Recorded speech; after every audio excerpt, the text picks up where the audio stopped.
ကျွန်တော်ဖော့စီထဲတော့မယ်ဆိုတော့နော်ဒါတော့ဖော့စီကတော့ဘယ်လိုမျိုးအသေးအကျထဲရတယ်လဲပြီးတော့လည်းလူအားချက်တဲ့ဘာတွေပါလဲဆိုတော့ဒီမှာပြမယ်နော်ပထမဆုံးအနေနဲ့ဒါတို့အားလုံးသုံးစင်ရေးလောက်ရမယ်နော်ဒါတော့ဒါစီပဲပြီး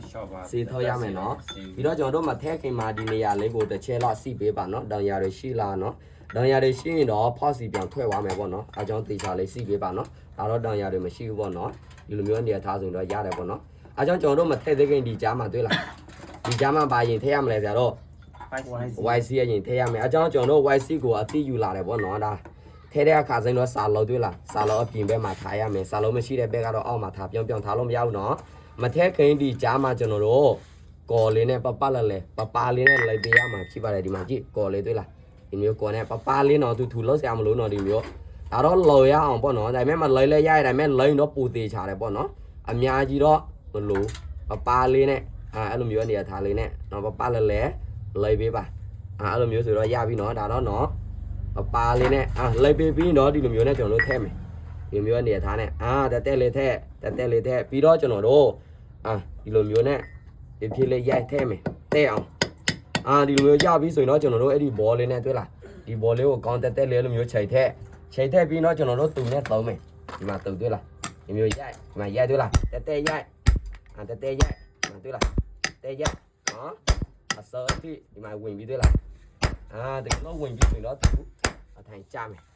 ဒီမှာဝင်ပြီးနော်ဒါတော့လွယ်ပဲတော့မထိခိုက်အောင်ကျွန်တော်ပြောမယ်နော်တက်ထဲရမယ်နော်မတိန်တော့တစ်ဖက်ပဲစောင်းနေတော့ YC ပြက်သွားမယ်နော်အားကြောင့်ဒီမျိုးထဲပြီးတော့ကျွန်တော်တို့ကီလော့ဒီမှာကြည့်ဒါတော့တောင်းစင်လောက်ကြပြီးသားနော်တောင်းချီကိုင်းနေတယ်ဆိုတော့နော်ဒီကီလော့ကိုကျွန်တော်တို့ဒီကြားမှာဒီမျိုးထဲလိုက်ပါနော်ဝါဦးလဲရှင်းတော့ဝါဦးလဲနဲ့တော့ဒါတော့ကျွန်တော်လဲနေပဲသုံးမယ်ဒီမှာတွေ့လားသူအလော့ထဲမှာဒီလိုမျိုးဝင်အောင်ထည့်ပေးရမယ်နော်ဒီကီလော့မှာပိုင်တော့အဲ့ဒီ YC တွေကိုထွဲမှာဆိုလို့โอเคနော်ပြီးတော့နောက်တစ်ခုကျွန်တော်တို့ဒီလိုမျိုးထည့်ပြီးဆိုရင်တော့ဒါတော့အကောလောအဆင်ပြေပြီနော်ပြီးတော့ကျွန်တော်တို့အဲ့ဒီဖောက်ချောင်းထည့်မယ်မထည့်ခင်ခုနကျွန်တော်ပြောတဲ့အတိုင်းပဲဒီနေရာမှာလောဝတောင်ရတွေမစီးစေရဘူးနော်ပြီးတော့ကျွန်တော်တို့ဒီလိုမျိုးအနေနဲ့ထည့်မယ်တရားကြီးနော်ဒီမှာဒီမျိုးလက်ကိုလက်နဲ့အဲ့လိုမျိုးလက်ပြီးတော့ချထားလိုက်ပါ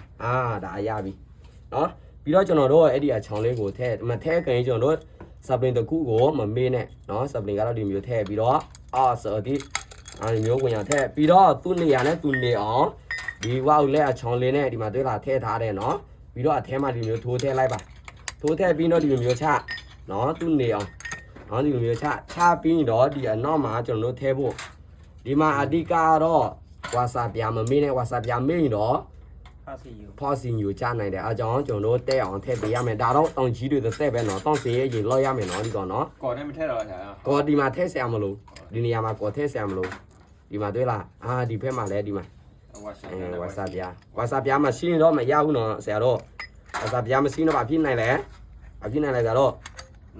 မလို့ဘူးနော်ဝါစာပြမရှိတော့မလို့ဘူးနော်ဒီမှာတွေ့လားနှစ်ခုရှိတယ်နော်မထည့်ခင်ဒီမှာဒီဘက်မှာတွေ့လားဒီဘက်မှာလဲတခုတကယ်လို့ထဲမယ်ဆိုရင်တော့နောက်ထပ်တစ်ခုပဲရောက်သွားလို့ဆရာတော့ဒီမှာတွေ့လားဒီမှာတစ်ခုကိုဒီမှာလည်းထဲရမယ်ဒီလိုမျိုးအနေထားနဲ့နော်ထဲရမယ်နော်မထဲရင်တော့ pause ရတီးထဲပေမဲ့လည်းသူပြန်ထွက်သွားမယ်နော်ဒီလိုထဲပေးလိုက်ပါမဆိုးပေါ့ဟုတ်တယ်မဆိုးနော်အကြောင်းကျွန်တော်ပြန်ထဲပေးဖို့လိုအပ်ပါတယ်နော်ဒါတော့ဝဲpause လဲတဲ့အခါတိုင်းမှာပဲထဲပေးရမယ်နော်ဒီမှာကြည့်ဒီက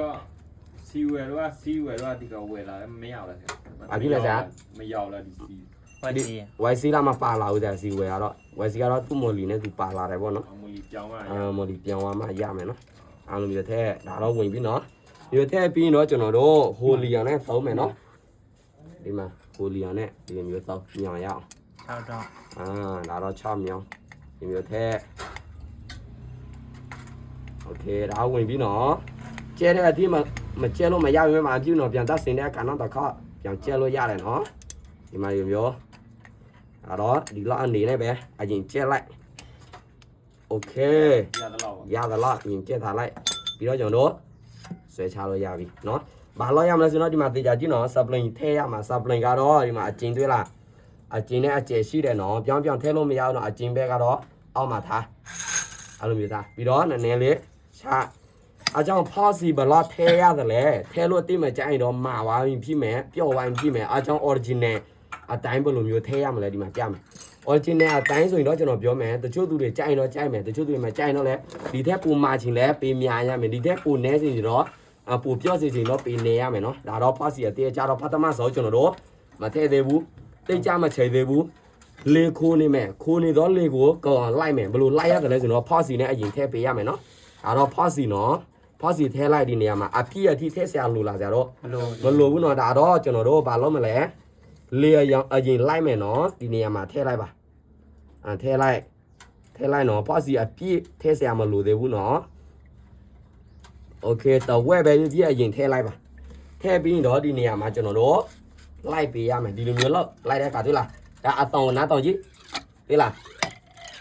းဒါခိုးနေတဲ့အတောင်နော်တွေ့လားပြောလိုက်ဒီလိုမျိုးလိုက်ဘယ်မိနစ်လိုက်ရမလဲဆိုတော့9မိနစ်10မိနစ်အချိန်ရိုက်တော့15မိနစ်လိုက်ရတယ်လိုက်ဒီမှာတွေ့လားလိုက်တော့ဒီလိုမျိုးဆွဲတင်လို့မရအောင်တော့လဲကတော့လဲရမယ်နော်ဒီမှာကြည့်ဒီမှာတွေ့လားဒီမှာမျိုးလဲလိုက်နော်โอเคဒီမျိုးလောက်လိုက်ဘယ်အချိန်ထိလောက်ရမလဲဆိုတော့ကျွန်တော်ပြောမယ်နော်အထဲမှာအမြုပ်ကုန်တဲ့အထိအမြုပ်ဆိုတာဘာကိုပြောတာလဲခိုးနေတော့လေတွေများအမြုပ်ကြောင်ခဲ့မယ်နော်အားကြောင့်အဲ့ဒီအမြုပ်မှာလိုက်ရင်တော့ထဲလို့ရလားဆိုတော့ထဲလို့ရတဲ့အတိုင်းပဲစထဲတော့ကမိုင်တော့မှာမယ်ကြာဝိုင်းတော့အဲ့ဒီအမြုပ်ကုန်တဲ့အချိန်ကျရင်တော့ပြော့လာပြီဟုတ်ပါလားโอเคအဲ့ဒီမျိုးဖြစ်နိုင်တယ်နော်အားကြောင့်ကျွန်တော်တို့ဆိုင်ကယ်တော့ကျွန်တော်တို့တက်စင်တဲ့အခါကျရင်တော့မိုင်တော့မှာတောင်းနေရောပဲနော်စီလာတရက်နဲ့ရက်ဖြစ်သွားရင်တော့အဲ့ဒီခိုးနေတော့လေတွေများထွက်ကုန်ရင်တော့ပြန်ပြော့သွားတယ်ဟုတ်ပါလားအားကြောင့်အဲ့ဒီပြဿနာကိုကျွန်တော်တို့လေကိုကောင်းလိုက်ပေးရမှာရှိပါတယ်ပေါ့နော်ဒီမျိုးလိုက်နော်လိုက်တဲ့အခါကျရင်တော့ခုနကအကောင့်တွေကိုညယ်လာတယ်တွေ့လား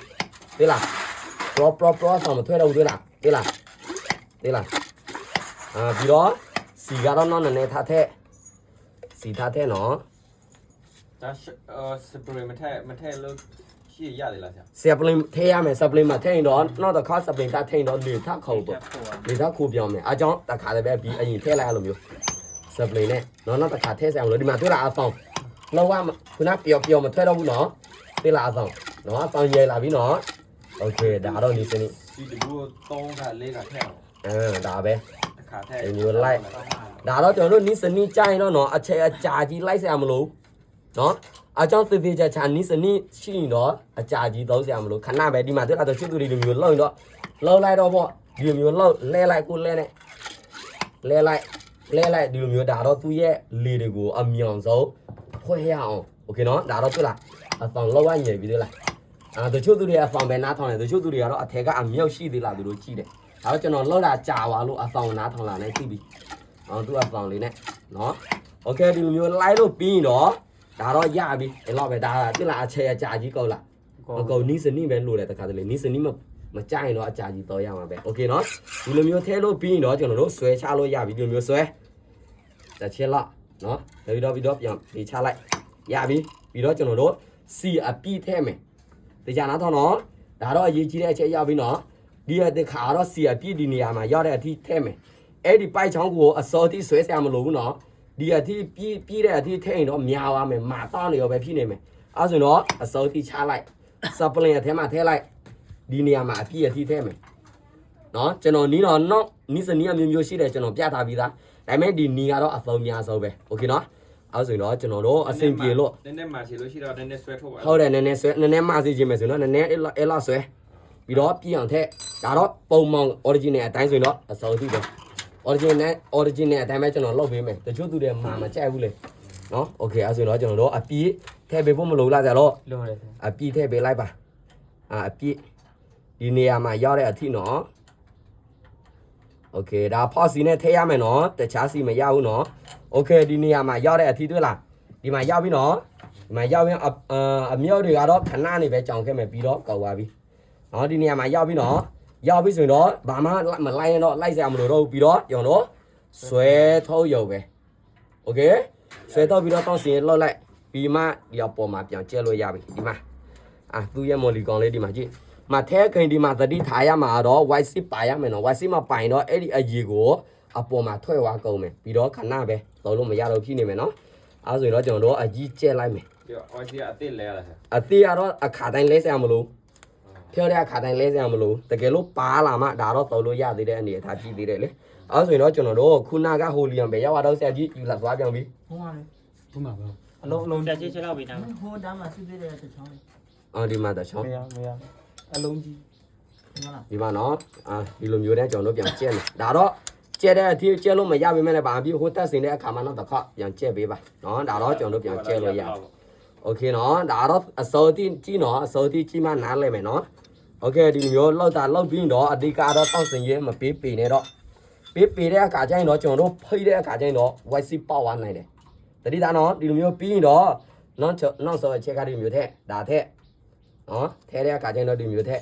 ထဲဒါတော့ဘာအတွဲလုံးဖို့လဲအထဲကမဝင်ရအောင်အပြင်ကဖုံမို့တွေကိုခံတာပေးတယ်အပြင်မှာစီတော့ဖုံမို့တွေကြီးတွေများမဟုတ်အထဲမှာမဝင်ရအောင်သူပိတ်ထားပေးဖို့တောင်းရှိတယ်နော်အဲ့လိုမျိုးနေမယ်နော်ဒီလေတကယ်လို့တချို့သူတွေဒီလိုမျိုးလွယ်မဝင်တော့နော်ဒီလိုမျိုးရိုက်လို့ရတယ်နော်ကွာယူလာဒီမျိုးရိုက်လို့ရတယ်ဒီမှာရိုက်တဲ့အခါကျရင်တော့ဒီမှာပေးထိနဲ့ဒီမှာပဲပေးထိအဲ့လိုမျိုးထိဒီမျိုးရိုက်နော်အပြင်မှာပေးထိလို့ရတဲ့အထဲမှာပေးထိနဲ့နော်ဒါတော့ဝင်ပြီးတာမဲ့ကျွန်တော်ပြတာနော်ဒါတော့အဲ့လိုမျိုးရိုက်ပြီးတော့ကျွန်တော်တို့မှာထဲခင်ဒီလိုမျိုးစောင်းကြည့်ကိုလဲနဲ့ဒီမှာထွဲဒီမှာကြည့်တွေ့လားဒါတော့အပြင်မှာချောင်ခဲ့တဲ့ဟာတွေကိုတပြည့်ပြည့်သူထွဲသွားမယ်တွေ့လားဒါတော့လောကဆယ်ပြီးခုနာတော့မှာတော့နေရောပဲတွေ့လားโอเคဒါတော့လောက်ပြီးတဲ့အခါတိုင်းမှာပဲဒီအချက်ကိုစောင့်ကြည့်ရမယ်နော်ဒါတော့ဒီမှာကြည့်လောကအစီတွေမထွဲဘူးနော်ဒီမှာကြည့်နော်ဒီမှာโอเคဒါတော့ဖော့စီလေးနိစနီတကြထဲနီအသေးအကြထဲနီပြီးတော့စီသမျှလူအားချက်တွေကိုဒီအပိုင်းနဲ့ထည့်ပေးရမှာဖြစ်ပါတယ်နော်ဒါတော့နိစနီကြပဲနော်ဝက်စီမကွင်းပါမယ်ဖော့စီလေးအသေးအကြလည်းထည့်ပေးပြီးသားနော်ပြီးတော့နောက်တစ်ချက်ကတော့ဥပမာဒီလိုမျိုးမထည့်ပေးနဲ့နောက်နီးတနီးထည့်မယ်ဆိုရင်တော့ကျွန်တော်တို့တိုင်းလို့ရတဲ့ supply ကတော့ဘာလို့လဲဥပမာ CC နဲ့ထည့်ချင်မယ်လဲရတယ်ဘာလို့တိတိုင်းလို့ရလဲဥပမာ20ရတယ်ပေါ့ဗျာအဲ့ဒီ20ကိုနီးနဲ့မြောင်းလိုက်40 cc ထိမှမယ်အဲ့ဒီရလာတဲ့40 cc ကိုဘူးနဲ့ cc ဘူးနဲ့ထည့်ပြီးတော့ထည့်လို့ရတယ်ဒါပေမဲ့အဲ့ဒီဟာတော့ပိုတိတ်ကြတာတော့လဲဟုတ်တယ်ဒါပေမဲ့အချိန်ကတော့တိုင်းရမယ်လောက်ရမယ်ဟုတ်တရားနဲ့တရားမတူကျွန်တော်ပြောမယ်ဒီနီကတော့ပုံမြောင်းတယ်လေလောက်တာများလို့ကျွမ်းကျင်တဲ့အခါကျရင်တော့လဲရပြီဟိုနီသောတာလည်းမမောင်လို့မပြောဘူးနော်ရတယ်ကိုကျွမ်းကျင်တဲ့နီလဲဒါပေမဲ့ကိုအကောလို့သိထိုင်းမကောင်းဘူးလားကောင်းတယ် โอเคနော်ဒါတော့ထဲပေါ်ထဲနီတစ်မျိုးနော်โอเคရပြီ